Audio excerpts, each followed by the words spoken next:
अस्सलाम वालेकुम दोस्तों, कैसे हैं आप सब। उम्मीद है कि आप सब ठीक होंगे, हम भी ठीक हैं। हाँ जी, तो आज हमने ये कपड़े धोए हैं। गर्मी के अंदर कपड़े रोज़ ही हों तो ख़त्म नहीं होते हैं। काफ़ी सारे कपड़े थे, ये हमारे 2 दिन के सिर्फ कपड़े हैं। यकीन करें, आप मेरी फैमिली हो, मैं आप सबके साथ अपने ना दिल की बातें करती हूँ। इतना सारा काम होता है, सुबह की लगी हुई हूँ। पहले सारा जो है ना झाड़ू लगाया, बर्तन धोए, नाश्ता वगैरह किया, बच्चों को स्कूल में भेजा। उसके बाद मैंने जी ले लिए हैं कपड़े। मैंने कहा चल इसको धो लेती हूँ, और धो के इनको अच्छे से मैंने सुखा दिया था। जो पहले कपड़े धोए हुए थे वो सूख चुके हैं। अभी मैंने ना दूसरे कपड़े इसके अंदर डाले हुए हैं। मैं थक गई और मेरे कपड़े यकीन करें नहीं ख़त्म हुए। तो गर्मी में कपड़े धोना बहुत ही ज़रूरी होता है। एक तो हम रोज़ बदलते हैं, दूसरा जो है ना रखे हुए स्मेल कर जाते हैं। तो इस तरह ना रोज़ कपड़े धो लिया करें आप सब भी, जिनके जो रखते हैं ना जो, तो उनको मैं कह रही हूँ कि कपड़े ना रोज़ ही धो लिया करें।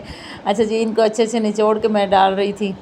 आ गई हूँ मैं कमरे की तरफ। इधर थोड़े पाँव लगे हुए थे बच्चों के, तो मैंने कहा इसको मैं साथ के साथ थोड़ा सा धो लेती हूँ। और ये पानी जो देख रहे हैं आप यहाँ रुक जाता है, वेपर मेरे पास है नहीं। तो मैंने कहा मैं इस झाड़ू के साथ अच्छे से सोर दूंगी इसको, क्योंकि फिर जो है ना ये जगह खुश्क हो जाएगी, अंदर पंखे के साथ खुश्क हो जाएगी। मार्बल है तो खुश्क होना मुश्किल होता है, और इस पे थोड़े से भी पाँव लगे ना तो यकीन करें कि ये इतना बुरा लगता है कि बहुत ज़्यादा। तो मैं इन चीज़ों का फिर ख्याल रख रही हूँ। मैंने कहा फिर बुरा लगता है, फ़ायदा नहीं है, फिर सुकून ही नहीं मिलता है मुझे कि मैंने फ़र्श धोया, पाँव लगे। तो मैंने साथ के साथ अंदर पंखा चला दिया, ये खुश्क हो जाएगा। और बाहर में तो आपको पता है कि बाहर इतनी गर्मी आ गई है ना, यकीन करें कि गर्मी के अंदर ऐसे मैं इतनी गर्म होती जा रही हूँ कि मुझे कोई हाथ लगाए तो ऐसे लगता है जैसे मैं गर्म हूँ, कोई हाथ ही ना लगा सके। तो इसलिए जो है ना ये मैंने फ़र्श को भी धो दिया था। पहले भी मैंने सुबह झाड़ू से इसको अच्छे से जो इतना कूड़ा वगैरह था वॉश कर साफ़ कर लिया। अभी मैंने वॉश करना है इस पानी के साथ कर लिया। अभी मैं इसके साथ जो पानी रुका हुआ है तो उसको खुश कर रही हूँ झाड़ू के साथ।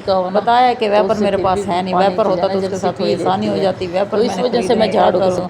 मेरे प्यारे प्यारे फ्रेंड, मेरी बहन भाई जितने भी हमारे देखते हैं, देखने वाले, उनको यही है कि आपको पता है, उनको समझ है हर चीज़ की, कितने खर्चे हैं, कितनी महंगाइयाँ हैं। यकीन करें, एक चीज़ लो तो दूसरी ख़त्म हो जाती है, दूसरी लो तो दूसरी ख़त्म हो जाती है। छोटे छोटे बच्चे हैं, उनकी पढ़ाई भी, उनका सारा खाना पीना, हर चीज़, उनकी जूती कपड़ा, ये बंदा अगर देखे तो यकीन कर लें एक दफ़ा तो दिमाग घूम जाता है। बस अल्लाह का शुक्र है कि हो रहा है, लेकिन आप मुझे थोड़ी ज़्यादा सपोर्ट किया करो। मैं आप सबसे ये रिक्वेस्ट करती हूँ कि ना आप मुझे सपोर्ट ज़्यादा किया करो। मेरे छोटे छोटे बच्चे हैं, मेरे चैनल बस मोनेटाइज हो जाए। आप सब अल्लाह ताला की मेहरबानी से अल्लाह ताला आपको खुशियाँ दे, और आप सबकी सपोर्ट के साथ ना मुझे हौसला अफजाई हो जाएगी।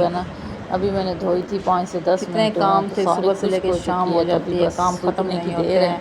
बच्चे आएंगे, फिर बच्चों का खाना बनाऊंगी दोपहर को। अभी तो सुबह वाला काम ही ख़त्म कर रही हूँ। जब दोपहर को बच्चे आ जाएंगे, उनको खाना देना, उनको नहला के उनको कपड़े देना, फिर उनको मदरसों में भेज देना, फिर दो शाम का खाने का इंतज़ाम करना, फिर छोटे मोटे काम इस तरह देख देख के फिर सारे काम करते करते करते यकीन करें। अच्छा, तो फिर ये मशीन आप देख रहे होंगे कि ये मशीन ख़राब हो गई थी, किसी की मैं मांग के ले आई हूँ मशीन, इधर स्टील वाली, तो ना